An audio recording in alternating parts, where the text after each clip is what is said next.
Are you a new real estate investor, just beginning, a struggling wholesaler, or cash buyer, and really looking for better ways to close more deals?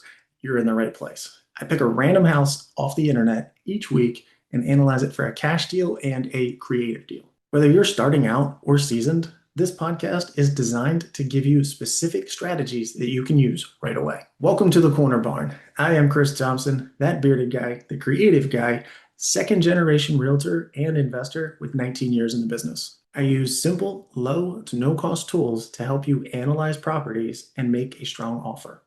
This is the weekly deal analysis. Let's get into the show. Hey, real quick, can you hit that like button for me? I appreciate you. Thanks. This week's episode, we are sticking in Ohio, but we're going a little bit north up to Dayton, Ohio. We are going to look at 24 Edith Street in Dayton, Ohio, 45402. This is a two-bedroom, one bath, 1,040 square feet. Let's see what they have to offer.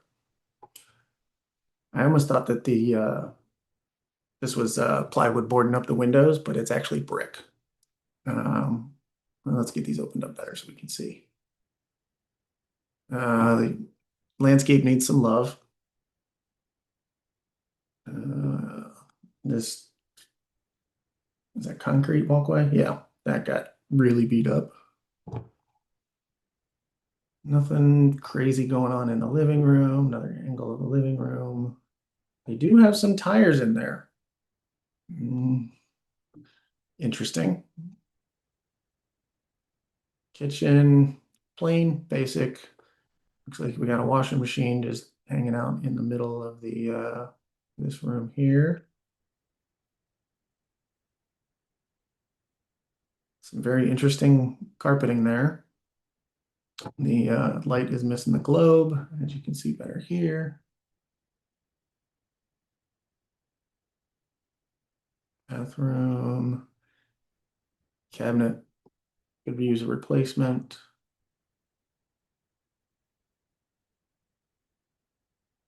Need some more landscape here. You got trees growing into the house, a bunch of overgrown stuff back here. Oh, that one doesn't even have a plate. That's good. So the backyard is a junkyard. I can see how this would turn a lot of people off. How long has this thing been on the market? Oh, 504 days? Really? What else we got going on in here? Promising addition to investor portfolio. So it does sound like a rental. 2-1. Current monthly rental income at $850. Property is prime example of smart real estate, month-to-month lease. Active features focus. All right, so this thing is already a rental, and they're already saying seller has no financials to provide. Okay, tenant pays utilities, tenant on lease. Well, where else is the tenant supposed to be? So we already know this is a rental, and we already know they're collecting $850 a month. So that in and of itself kind of gives us a leg up, so we know how to analyze this thing even better. But for 504 days on the market, that's pushing 2 years. 2 years? Really? Goodness. What else we got going on here? So Zillow is saying it's rented under market by about 150 bucks almost. And they've been trying to sell this thing. Looks like they had it under contract in December of 23. I guess that fell apart. Sold in 16 for $1,000. Ooh. Could you imagine buying a property for $1,000? I need a favor. Can you hit that like button for me? I would really appreciate it, and it helps the channel out a lot. Now, let's get back to the video. That's crazy. Even at 60,000, that's a very large increase there. So if 90 is almost or is a 8,900% increase, 60,000's got to be somewhere around 60 or 59, 5,900% increase. Property taxes are low. It looks like they dropped quite a bit here. Oh, low property taxes is always something we look for. One thing I look for as a landlord is, can 1 month rent cover the property taxes? In a perfect world, it would cover the property taxes and the insurance.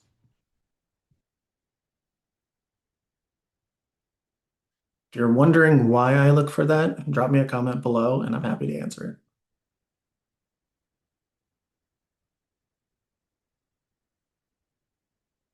Looks like there's one that sold at 85,000. See if it shows up down here. These are all off markets. Oh, there's some really cheap property here.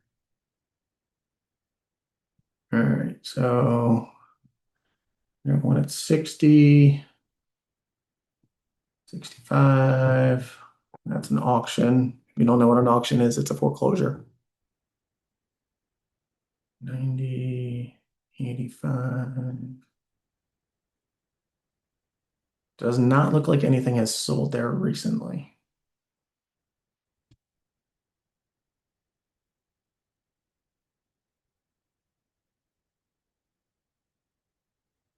See if we can see if anything has sold recently that can help us kind of figure out our price. All right, so this one's at 59. This one sold, no, that was back in 23. So that's not going to help. Let's see what this 17 is. Also back in 23. Oof. 5. Back in 23 also. 22. Another pretty house.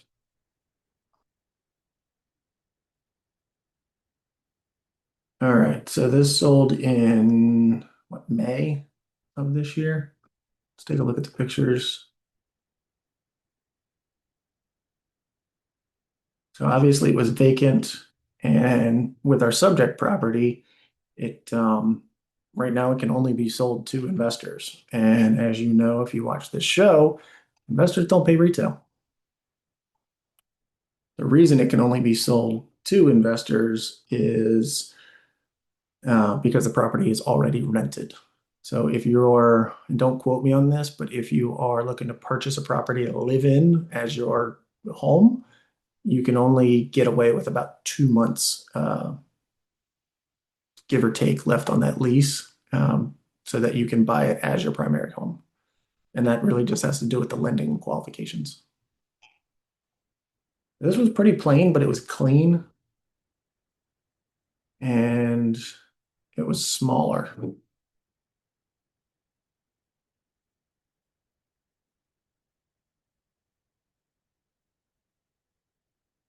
All right. I think we have everything we need here. Now we're going to jump over to the Invest Nest and break this thing down for a cash deal. Hey, real quick, can you hit that like button for me? I appreciate you. Thanks. I have it pulled up here on the Invest Nest. Super cool software and perfect for beginners and anybody really on a tight budget. PropStream and Privy are great tools, but they are expensive. This one I think is perfect for somebody entry level or just beginning in real estate. And I'll have a link down below that if you click on that link, you can get your first week for free and your first month is 50% off. So my gift to you, try it out, see if you like it. And if you do, come back to this video and leave me a comment and let me know what you thought about it. All right, so we got everything pulled up here and they're estimating the value at 82,000. Zillow's not even coming up with anything. So I don't know. As of right now, we know it's been on the market for a very long time and they've been asking $60,000. So that is not going to be our ARV. Under details, one really cool thing about the Invest Nest, they include skip tracing in their monthly fee. They don't charge extra for it. More than likely, they bought this thing cash. 2006. Looks like they pulled out a mortgage on it. American Brokers Conduit. I bet that's a credit union. So they may or may not have a mortgage on it. We don't know. but this is saying no mortgage. So they bought it in '06. Wow, in 2001, somebody financed this for $70,000. I think Zillow's numbers were way off. They have been trying to sell this thing, and they took some time off in between here, didn't they? No. So they've basically been trying to sell this thing for now 2 years. Goodness. Wow. They've had two contracts on it, and they both fell apart. I'm going to go on a limb and say, I bet it's condition. And location, Montgomery County. That will come into play when we check out HUD to see what their projected rent rates are. They're saying estimated rent is $980. So one of the things we need to factor, knowing that it's already rented, it's under a month-to-month tenant. So we would need to factor in giving that tenant their 30-day notice to vacate and then waiting a month to be able to get them out, and then another month to clean the property up, get it ready for a new tenant, and then another month to find and place that tenant. So you're looking basically about 3 months from your start, or you could always offer the current tenants the property at a higher rent rate. So this is saying 890, and I'm going to jump over now to check out HUD to see what Section 8 would pay. I have it pulled up here on HUD, and I'll drop the link below. So if you want to check this site out, super user-friendly and extremely valuable. So for a two-bedroom, HUD is saying they will pay a maximum of $1,120. I generally knock a couple $100 off of that. So I think we're going to go with the Invest Nest, $980 as our rent price. $980 a month for rent. Now back over to the Invest Nest, and we're going to analyze this thing. Typically on a cash deal, we're going to offer 70% of the ARV minus repairs. What is ARV? After repair value. What is something worth on an appraisal after everything is cleaned up? So I'm going to guesstimate that there's about $20,000 in repairs here. So if we offer them on a cash deal that price, I think we're going to get laughed at. So we're going to deviate from that a little bit because at $60,000, there's not a whole lot to play with. So I think ultimately it could be worth $60,000 if you put $20,000 into it. So we're just going to offer $40,000. Closing costs are going to be about 4 points because we're going to be paying our side of the closing plus the seller's side. Our hard money lender is going to be charging us 2 points. Pretty common, pretty typical. And on this, we want to incorporate those costs into, or incorporate our renovation costs into that mortgage. So we think there's going to be $20,000, and I want to include that in my loan. I only want to put down 20% if I can get away with it. Usually you're sticking around 25%. You know what? For this case, we're going to do 25%. And our loan term, we want that thing pushed out as far as we possibly can to 30 years. There is talk about pushing it to a 40-year, but we don't know yet. And investor rates right now, I would say, are about 6.75. All right, next. We're going to stick with our rent price here. Property taxes are already built in. That number seemed higher. Zillow was saying that Zillow was saying the property taxes were a whole lot lower. I think this is probably more accurate, so we're going to stick with this number. Insurance, I factor in $125 a month, which would be $1,500 a year. Our property management is going to be 10%, and our utility costs are going to be paid by the tenant, so we're not going to factor that stuff in. War chest or reserve fund is going to be 5% for repairs and maintenance, 5% for vacancy, and 5% for CapEx or capital expenditures. Capital expenditures are going to be things like your roof, your HVAC, your siding, basically the big ticket type stuff. And property appreciation rate, we'll keep it simple at 2%. And our rent increase, I'll factor 2.5.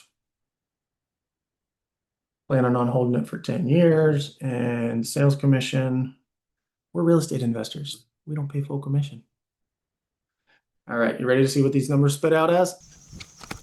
Are you getting value out of this? If you would, hit that like button for me. Now, let's get back to the video. $170 a month.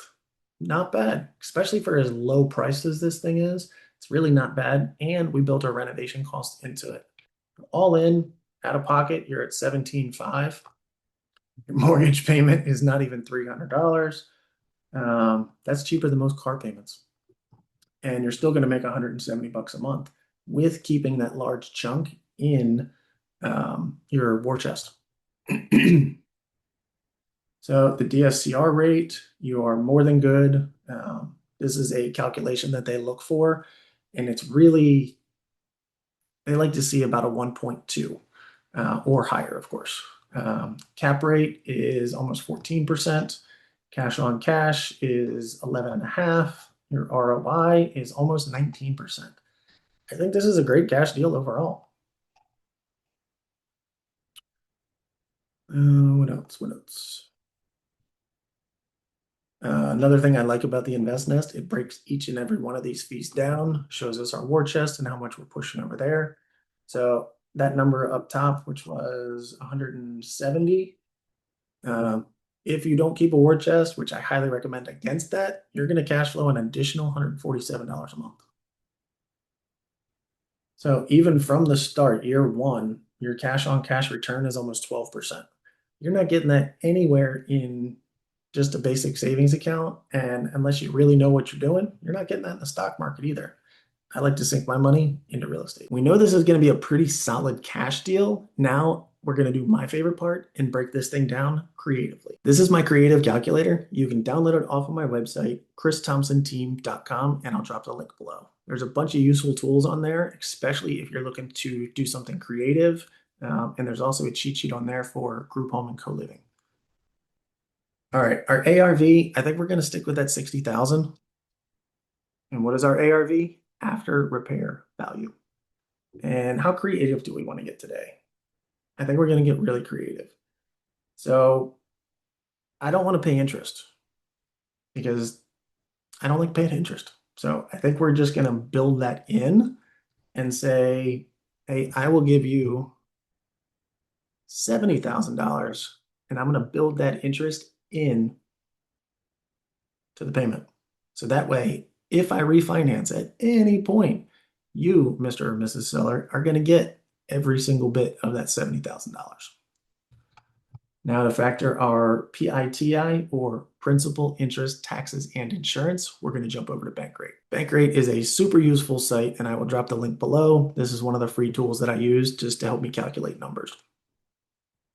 Home price is going to be 70. And I'm putting down, we know it's going to need about $20,000 in work, and I don't really want to put anything down. So let's say we're going to put down $5,000. Nah, we're going to stick with the 5%. 3,500. 3,500 sound good? Sounds good to me. 0% interest. Our zip code is 45402. And our property tax per month is taxes 148. 148. And our insurance 125. All right.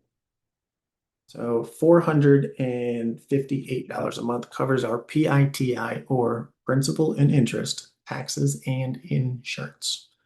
Overall, our principal and interest payment is it's not even $185. That's beautiful. So 458 is what we're going to plug in over here. 458. And we were sticking with that 980 for our projected rents. Now we're talking $277 net per month. And that's putting 147 into our war chest, gross cash flow of 522 and 98 to our management company. Um, we are going to give the seller 3,500 bucks. And this agent, whether they're trying or not, they're not getting the job done. So we're just going to throw them 500 bucks. Really, just to get out of the way. Closing cost, again, we're paying both sides, so that's factored in at 4%. 2 months of holding cost, which is just 2 months of our PITI, is going to be 916, and a good transaction coordinator or TC is about 1,200 bucks. So total cash out of pocket, we're not even at 9 grand. Plus, we'll put in another 20 for our renovations. But all in, 2.5 years, a little over 2.5 years. And this part is not factoring any rent increases. But overall, in 2.5 years, you're going to have your original capital back. Now, again, this is not including the renovation costs, so that's going to kick those prices up a little bit. So either find a private lender, find a short-term lender to where, hey, I'll give you the renovation funds, and maybe you can renovate and roll out of this thing. Sell it on what are those called? Basically a lease option. You can get part of that money back. If you want me to talk about lease options, I do have a master class that is somewhere on this channel where I break down doing a lease with option versus a traditional just regular rent. It's super good. If I remember, I will drop it in the comments below and just kind of link those two together. It is a long one, but it's extremely detailed and I think it's extremely valuable. Are you getting value out of this?